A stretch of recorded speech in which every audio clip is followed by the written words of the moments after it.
Guys, handa na ba kayong malaman ang masarap na recipe ng ginataang tulingan? Linisin ang tulingan at hiwain ng katamtaman ng laki, ibabad sa asin at paminta. Lamasin para manuot ang lasa. Initin ang kawali, lagyan ng mantika at i-shake lang ito ng konti para hindi dumikit ang isda at iprito ito hanggang mag-golden brown both side.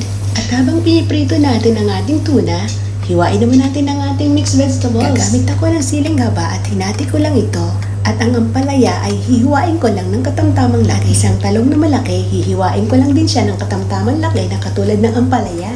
At golden brown na ang both side ng tuna. Lagyan ng tubig at dark soy sauce, pamintang buo at sinigang mix. Hindi ako gumagamit ng suka dahil mas masarap ito.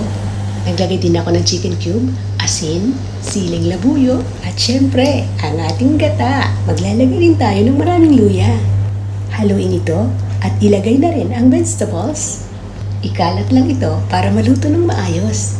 Lagyan ulit natin ng gata sa ibabaw. Mas maraming gata, mas masarap. Haluin ng bagya at saka takpan. At iluto ng 8 minuto. At pagkatapos ng 8 minuto, eto na ang ating ginataang tuna. Napakabango. Natatakam na talaga ako. Hindi sa pagyayabang, palagi nilang nire-request na lutuan ko sila nito. Dahil sobrang sarap daw ang ginataang tuna na luto ko. Oh, napakadali lang iluto, di ba? Please like and subscribe. Mas marami pa akong share sa inyo. Maraming salamat sa panonood.